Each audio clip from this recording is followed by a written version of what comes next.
Hi hello guys, this is ஜிஷிஸ் சமையல். So இன்றைக்கி நம்ம சமையலில் என்ன பார்க்க போகிறோன்னா, சோயா கிரேவி செய்வது எப்படி. இந்த கிரேவியை நீங்கள் சாப்பாட்டு கூட, சப்பாத்தி, தோசை எது கூட வச்சு சாப்பிட்டாலும் நல்லாயிருக்கும். ஓகே, இப்போ தேவையான பொருட்களை நம்ம பார்த்துருவோமா. ஃபஸ்ட்டு நான் 2 கப் சோயா எடுத்திருக்கேன். அது கூட வெட்டின பெரிய வெங்காயம், வெட்டின தக்காளி, பிரியாணி இலை, இஞ்சி பூண்டு பேஸ்ட் கொஞ்சமாக.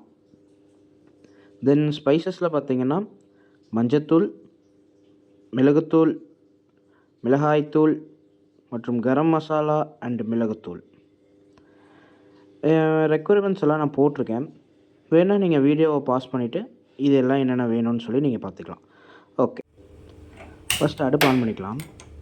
நெக்ஸ்ட் அடுப்பில் ஒரு பாத்திரம் வச்சுட்டு அதில் நம்ம எடுத்த 2 கப் சோயாவை கொட்டிட்டு அதில் சோயா மிதங்குற அளவுக்கு நல்லா தண்ணி ஊற்றிக்கோங்க. ஏன்னா பார்த்திங்கன்னா சோயா ரொம்ப ஹார்டாக இருக்கும். ஸோ சோயா நமக்கு சாஃப்டாக வேணுங்கிறதுக்காக நம்ம இந்த மாதிரி பாத்திரத்தில் வேக வைக்கிறோம். அது கூட கொஞ்சம் உப்பு சேர்த்துக்கோங்க.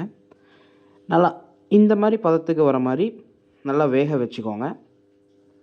தென் அடுப்பில் மறுபடியும் ஒரு பாத்திரம் வச்சு எண்ணெய் ஊற்றி அதில் நம்ம இப்போ வேக வச்ச சோயாவை கொட்டி நம்ம நல்லா ஃப்ரை பண்ணிக்கிறோம். ஏன்னா சோயாவில் நீங்கள் என்ன தான் எடுத்தாலுமே அந்த தண்ணி இன்னுமே அதுக்குள்ளே தான் இருக்கும். ஸோ நம்ம அந்த தண்ணியை இழுக்கணுங்கிறதுக்காக நம்ம கொஞ்சம் நேரம் எண்ணெயில் வச்சு வதக்கணும்னா அந்த தண்ணி ஓரளவுக்கு அதை விட்டு போயிடும். ஸோ வறுத்து முடித்ததுக்கப்புறம் மறுபடியும் ஒரு பேன் வச்சுக்கோங்க. அதில் எண்ணெய் ஊற்றிக்கோங்க.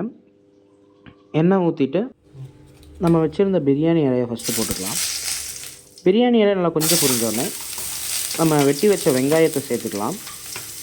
நம்ம இப்போ பிரியாணி இலை மட்டும் இல்லை, பட்டை, கிராம்பு, சோம்பும் நீங்கள் சேர்த்துக்கலாம். அது ஃப்ளேவர்ஸுக்காக நிறைய பேர் சேர்ப்பாங்க.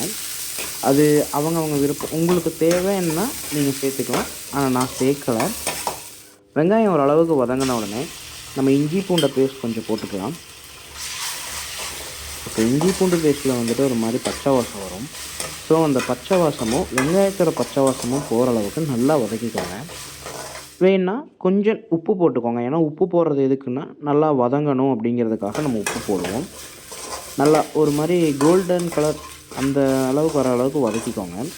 நல்லா வதக்குனதுக்கப்புறம் நம்ம வெட்டி வச்ச தக்காளியை இதில் சேர்த்துக்கலாம். சேர்த்துட்டு நல்லா ஒரு கிரேவி கன்சிஸ்டன்சி வர மாதிரி, ஒரு சட்னி கன்சிஸ்டன்சி வர அளவுக்கு நம்ம நல்லா வதக்கிக்கணும். நம்ம வதக்குனதுக்கப்புறமா நம்ம ஸ்பைசஸ் எல்லாம் ஆட் பண்ணிக்கலாம். இந்த அளவுக்கு நீங்கள் வதக்குனாலே போதும். இப்போ நம்ம ஃபஸ்ட் அதில் மஞ்சத்தூள், மல்லித்தூள் கொஞ்சம் ஆட் பண்ணிக்கோங்க. அடுத்து மிளகாய்த்தூள் உங்களுக்கு காரம் எவ்வளோ வேணும் அதுக்கு தகுந்த மாதிரி நீங்கள் எவ்வளோ வேணுமோ ஆட் பண்ணிக்கலாம். அடுத்து கரம் மசாலா எதுக்குன்னா கொஞ்சம் ஃப்ளேவர் இதுக்காக. நெக்ஸ்ட் மிளகுத்தூள். இதெல்லாம் நீங்கள் ஆட் பண்ணதுக்கப்புறம் நல்லாவே அந்த ஸ்பைசஸ் எல்லாமே நல்லா மிக்ஸ் ஆகிற அளவுக்கு நல்லா மிக்ஸ் பண்ணி விட்டுக்கோங்க. ஓரளவுக்கு நல்லாமே ஒட்டிருச்சு. இப்போ நம்ம ஒரு கிளாஸ் தண்ணி ஊற்றிக்கலாம். தண்ணி எதுக்கு ஊற்றுறோன்னா அப்போ தான் நல்லா அப்சர்வ் பண்ணி அந்த ஸ்பைசஸ் எல்லாமே வெங்காயம் தக்காளிக்குள்ளே இறங்கி கொஞ்சம் ஒரு நல்ல கிரேவி கன்சிஸ்டன்சி கிடைக்கும். ஸோ இந்த அளவுக்கு நமக்கு ஆனதுக்கப்புறம் நம்ம வேக வச்சு ஒரு பாத்திரத்தில் எடுத்த சோயாபீன்ஸை நம்ம இதில் சேர்த்துக்கலாம். சோயாவை சேர்த்ததுக்கப்புறம் இப்போ நம்ம அந்த செஞ்ச கிரேவி கன்சிஸ்டன்சி மாதிரி இருக்குல்ல, அது நல்லாவே சோயா கூட அப்ளை ஆகணும். ஸோ அதுக்காக நம்ம நல்லா மிக்ஸ் பண்ணி விட்டுக்கலாம். கொஞ்சம் பொறுமையாகவே பண்ணுங்கள். சிம்மில் வச்சுக்கோங்க அடுப்பை, அடி பிடிக்காத மாதிரி பார்த்துக்கோங்க. நீங்கள் ஃபுல்லாக மிக்ஸ் பண்ணி விட்டதுக்கப்புறம் ஒரு டம்ளர் தண்ணி சேர்த்துக்கோங்க. ஏன்னா நம்ம தண்ணி அதில் இருக்க அந்த கிரேவி கன்சிஸ்டன்சி நல்லா கிடைக்கும். அது இல்லாமல் நம்ம செஞ்ச அந்த கிரேவி நல்லாவே சோயாபீன்ஸ்குள்ளே இறங்கும். நல்லாவே நீங்கள் மிக்ஸ் பண்ணி விட்டுருங்க. கொஞ்சம் சிம்மில் வச்சே மிக்ஸ் பண்ணுங்கள். நீங்கள் ஹை ஃப்ளேமில் வச்சிங்கன்னா அடி பிடிச்சிரும். ஸோ கொஞ்சம் நேரம் நம்ம மூடி வச்சிடலாம். நல்லா இந்த கன்சிஸ்டன்சி வர அளவுக்கு நல்லா கொதிக்க விட்டுட்டு மூடியை ஓப்பன் பண்ணி பார்த்திங்கன்னா இந்த அளவுக்கு சோயாபீன்ஸ் நமக்கு ரெடியாகி வந்திருக்கும்.